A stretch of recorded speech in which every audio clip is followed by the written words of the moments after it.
QB4 is official, and then we have some football and basketball questions. It's time for another barn takeover. In the world full of podcasts, he's the undisputed heavyweight champion of hot takes, an Auburn sports homer, master of the boog, and message board legend. Get your buttons buttoned and your hats flattened because the Top Button Podcast is about to kick off, and you don't want to miss your courtside seat. Now, here's your host, Charlie Five. Yes, sir. We're back. It's another episode of the Top Button Podcast. I'm your host, Kyle Rush, a.k.a. Charlie Five, and we're ready to get after on this Thursday. Get a little barn takeover action. We're going to dive into the questions in a minute, but before we start that, we're going to talk about the QB4 situation that's finally official. We've been kind of hinting at it for a while, and Tanner Bailey makes it official yesterday that he'll be joining the roster coming out of retirement.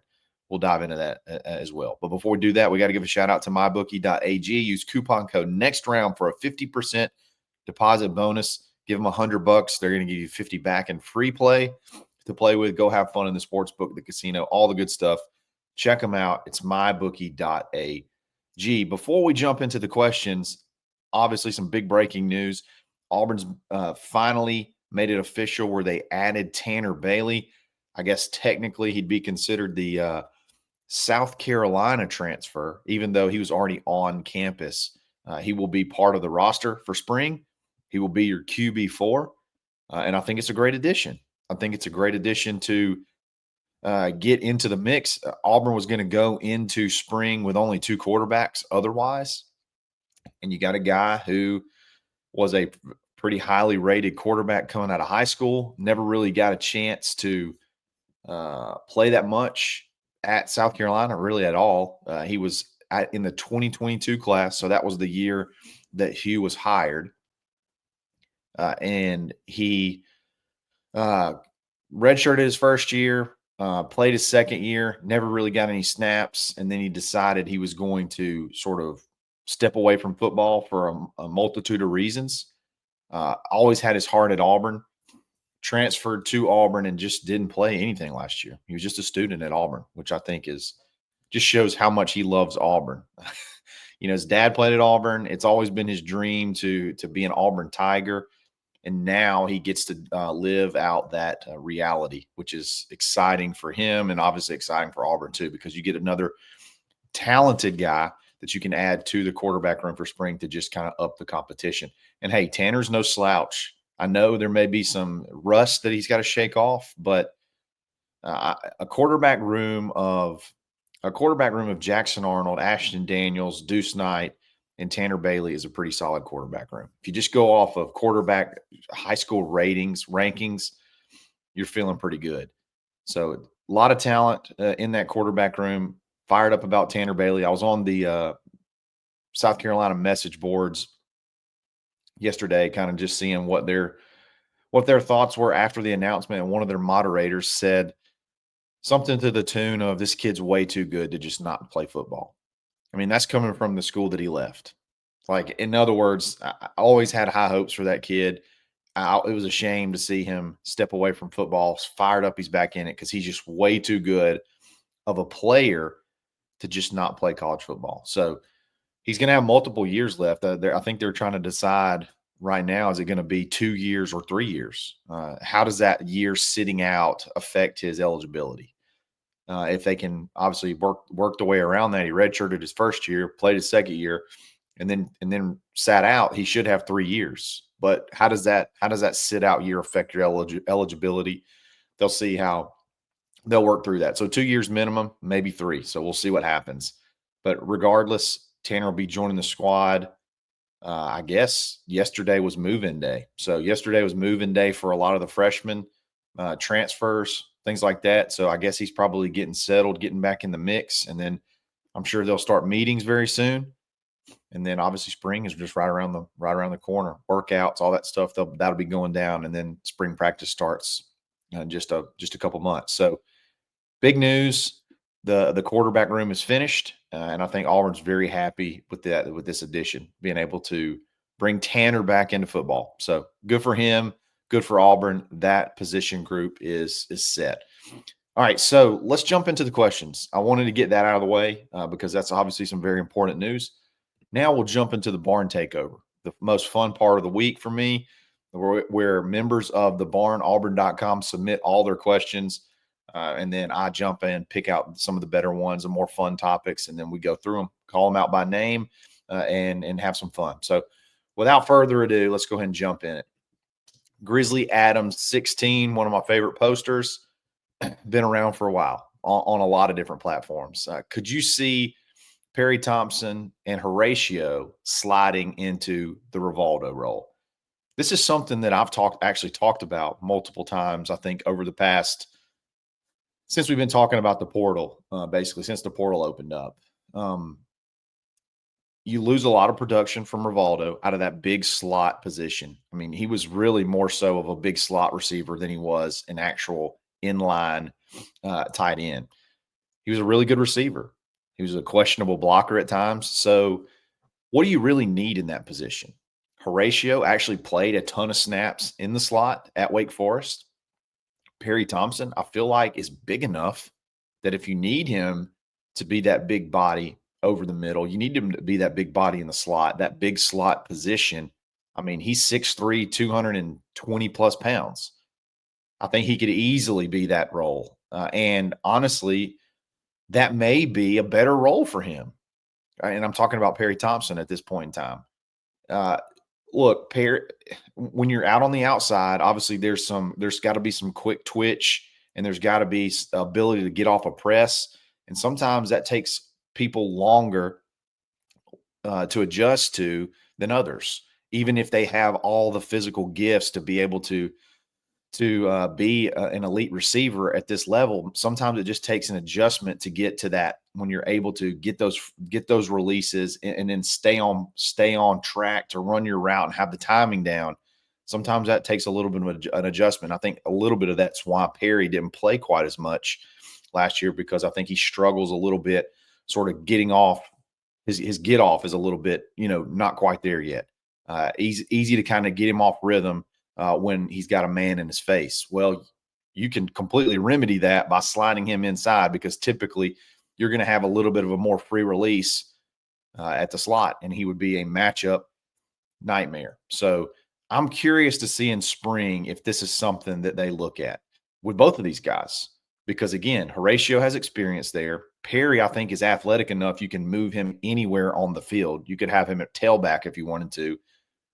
But yeah, you just get him to slide inside, and then he's got a defender that's a little bit more off the ball, gives him a chance to sort of get up ahead of steam, because I feel like he's more fast than he is quick. That may be a perfect spot for him. Use that big body on a safety, on a linebacker as a complete terror. It would be a complete terror. I think it would be a fantastic position. And you saw Hugh do stuff like that with Evan Ingram. They're very similar in size, Evan Ingram to Perry Thompson. You saw, and probably speed as well. You saw him do a lot of stuff like that with Evan Ingram at Ole Miss. Could you see Perry sort of maybe blossom into that role? I think that would be fantastic, because you got a lot of options on the outside. I mean, between obviously Cam's going to lock down one side, Malcolm can play outside. Eric Singleton Jr. can play outside. Horatio can play outside. Perry can too, but I think this could be an even better pathway to playing time. And then obviously, like I said, Horatio has the experience there too. Great question. And no intel to suggest it's going to happen, but I think it makes common sense to give it a shot. So I would be curious in spring to see if that materializes. Next one, Boogin B. Love the name. Boogin B. Always stay boogin. You only get one in 2025. Which sport would you want a national championship in? Football, basketball, or baseball? This is not really a hard question for me. Look, I love basketball, okay? I love Bruce Pearl. I love everything he's done. I love baseball. I love Butch Thompson. I love going to Omaha. I love all that, okay? It's fun to me, but it's a for me now, and don't be offended, and nobody be offended by this. To me, they're fun off-season sports to get you to get you through the year and get you back to football season. I'm a football guy, okay? Football drives everything for Auburn. It always has, it always will be, and it's never going to change, okay? So a football national championship at Auburn helps out everybody, helps out every other sport, helps out everything about the university. Football drives everything. If I had to pick one between the three, it wouldn't even be a question. I'd pick football. And I think it'd be even more fun now with the playoff and like making a playoff run and things like that. Yeah, it's not even really that hard of a question for me. Football, hands down. If I had to pick one of the big three to win a national championship, I'd definitely pick football. Now, if I had to go after that, I'd put them in order of football, basketball, baseball. Baseball's great. Baseball's fun. Long season. And it's weird how a lot of times it ends after school's out and stuff like that. But I think that's the way I would go. I'd go football, baseball, basketball, baseball. I think that's probably the case for the vast majority of Auburn fans too. So I don't think that's that controversial. Great question though. It's a good one because I've really started looking at the schedule lately. Bryce Tillman, another one, longtime member, and a lot of great content that he brings to the board. A lot of Mississippi connections. So I enjoy the information that he brings. Out of the 2025 schedule, what is your favorite and least favorite 3-game stretch? So I actually looked into this, and another one of our posters broke the season down into like a 4-tier schedule. But so I've been really looking at it from that aspect. But if I'm looking at a 3-game stretch, my favorite 3-game stretch would probably be Missouri at home, at Arkansas, and Kentucky. And I think those are all in October. To me, those are 3 very winnable games. You get 2 of them at home this year versus 2 of them on the road. So if you need any type of bounce back, or if you need any type of get right type games where you can sort of get your feet under you and make a little bit of a run, knock out some SEC wins, I really like this little stretch right here. I think Missouri's going to be gettable. Kentucky's obviously gettable at home.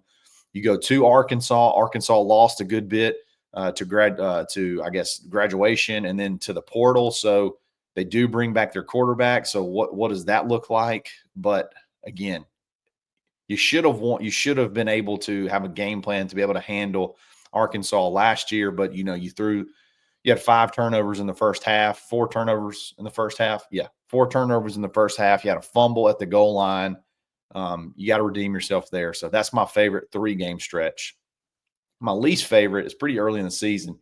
Even though you get a bye week, this is kind of brutal. You go at Oklahoma, which to me should be a winnable game because they were absolutely decimated in the portal. Now, they did bring in John Mateer. They did bring in his offensive coordinator. The kid's good. The kid's really, really good. You have to go to Norman. It's going to be I'm sure, a great environment. It's going to be a big road test no matter what. It's hard to go win on the road no matter what the circumstances are. So I think that would be a tough game. And then, so think about this in a two-week span. You're traveling out to Oklahoma. Then you got to turn around and travel out to College Station.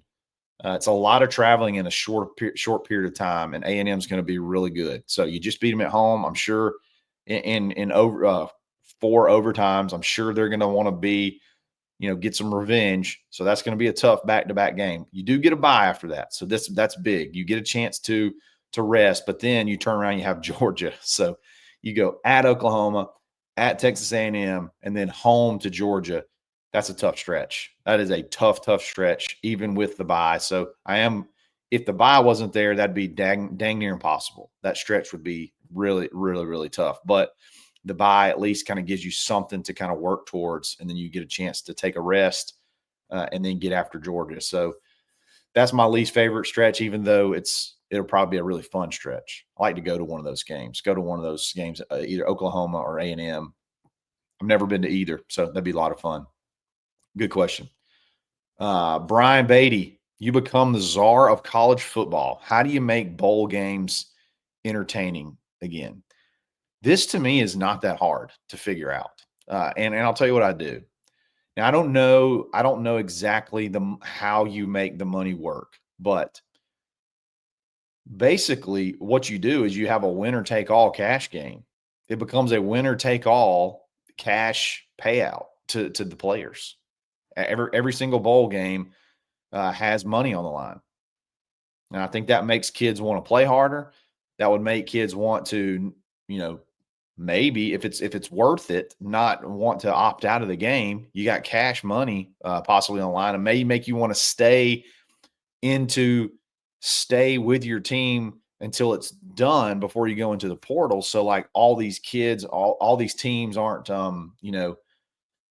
all these teams aren't decimated by their kids leaving before they actually play their bowl game. You don't have a Marshall situation to where you say, well, we can't even play in a bowl game because every single one of our players went into the portal. Like, this would give an incentive for them. Now, the amounts and how many people you can take to the game to be able to do these payouts, that would be something you'd have to figure out. I don't know if you know how bowl games, conferences typically pool all the bowl payouts and then they distribute them amongst the teams. I think maybe you say, hey, if you don't make a bowl, you don't get a payout because we're going to pay the players.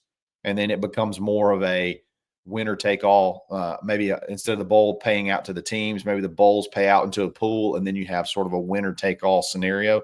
Cash money makes everything more money on the line makes everything more interesting.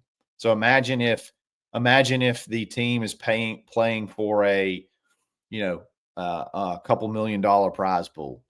Imagine if those two teams are going head to head for $2 million. I think I understand the college football purist that you may be like, man, this just doesn't feel right. But if you want interesting games, if they're playing for cash and there's cash being handed out, like there's money exchanging hands, whether it be from sponsors, the bowl committees, the schools, things like that. There's money out there going places. Figure out how to set aside a portion of that for that game to where the teams are playing for cash. I think that would be something that would make bowl games a lot more interesting. That to me is not that hard. I don't know the ins and outs of the money that's moving and who it's going to and how it's purposed, but I know these kids get a crap load of gear. They get a crap load of accessories, thousands of dollars worth of gear. Shoot, man. Let's just say, hey, here's the deal. You come play in the bowl game. We're going to wine you and dine you. Then you're going to play for some cash at the end. I think that would be that would really motivate some folks and make some kids want to play in the game. So that's what I would do. What would you do? What would you do if you were czar of college football to make bowl games more interesting? Great question. Switching over to some basketball, Rhett Lashley Burner. Love that name. That's hilarious. With a potential new JUCO ruling, do you think Bruce and co regret not going harder after some high school elites? So I think where this question is going is Bruce has talked about how you have he's going to focus less on high school guys. Maybe you only take one or two a year, and then you go to the portal to fill your needs. Well, now that you have this JUCO ruling where you get to keep your own players a little bit longer, could you have gone and getting do you regret not getting more high school guys because you don't have to spend as much money in the portal that you would have? So I think that's kind of the train of thought that this question is going on. And my answer to that is those guys coming back are essentially portal additions.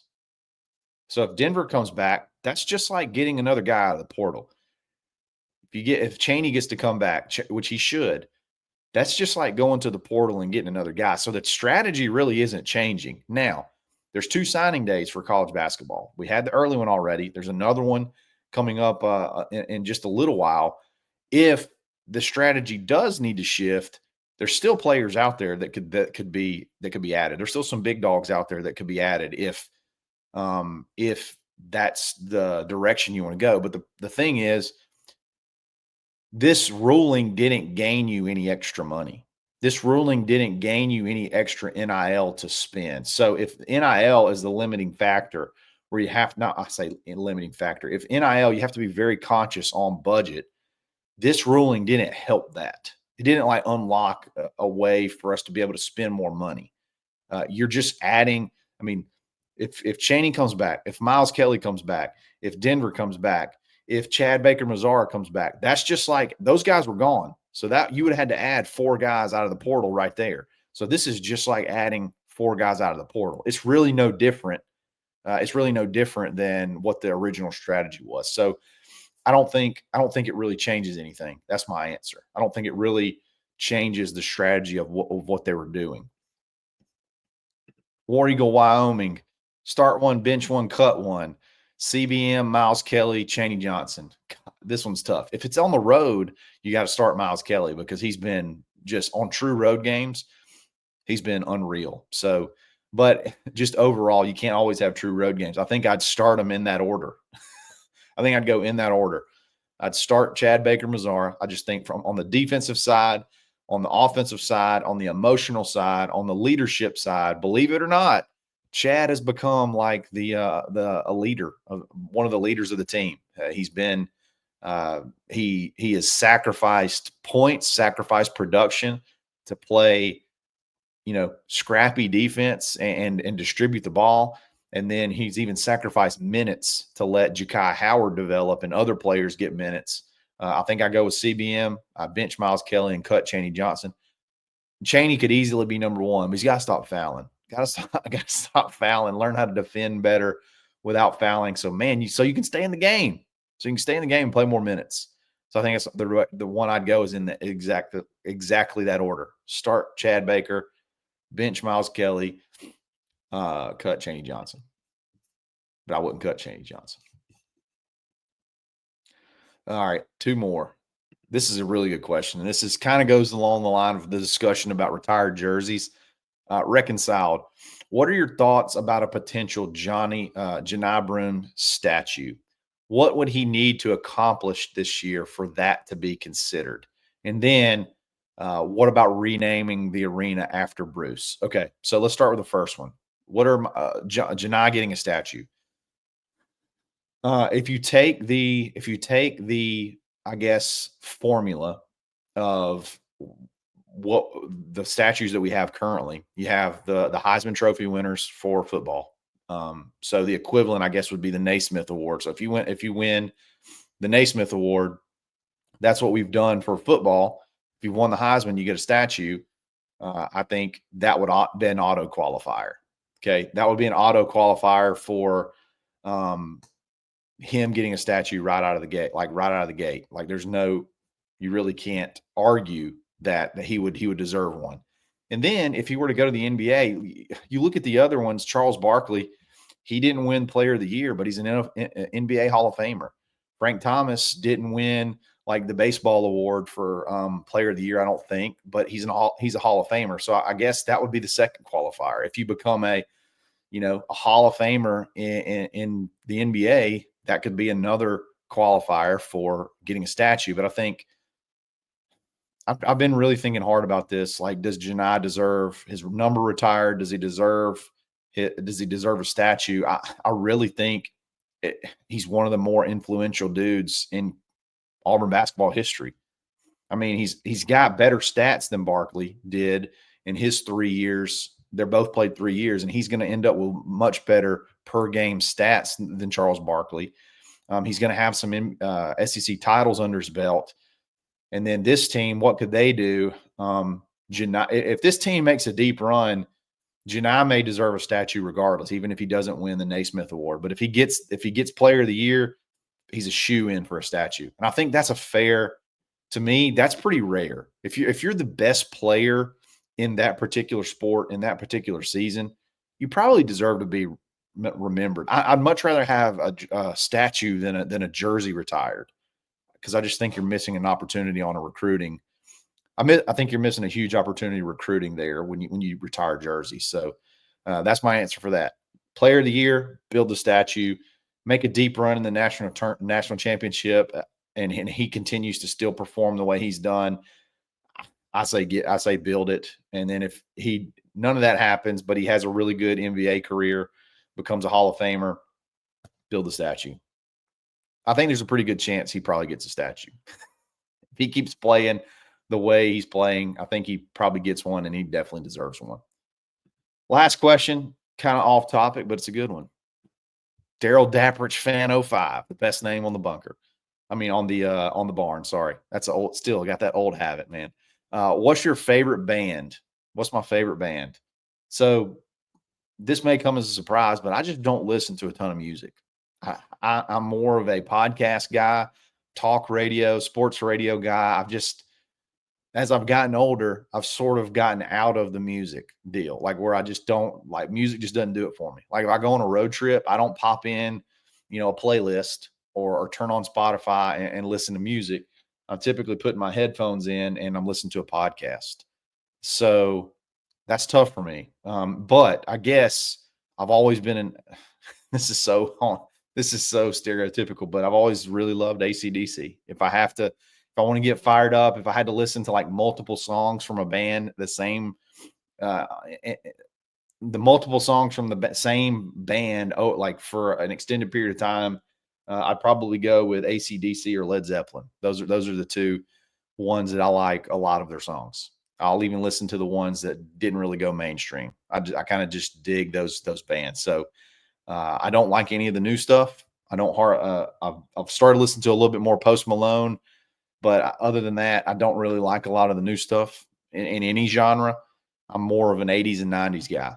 So take that for whatever it's worth, but that's me. I'm not an interesting music guy, unfortunately. So guys, I really appreciate it. A lot of great content. Got your quarterback situation figured out. Went through a lot of fun questions. If you want to jump in, subscribe to thebarnauburn.com. I drop the mailbag on Wednesdays, and then we pick out the best ones and have some fun on Thursdays. So if you want to jump in, it's easy. You get $25 off for 2025 for an annual membership. So you can save big and get in the mix, get in the conversation, and a lot of great information as well. Not only from me and the contributors, but a lot of the posters bring a lot of heat as well. So a lot of good stuff there. So guys, thanks for listening. Have a great rest of the week, and we'll talk again tomorrow. It's another episode of the Top Button Podcast. Stay buttoned. Thanks for listening, and drive home safely.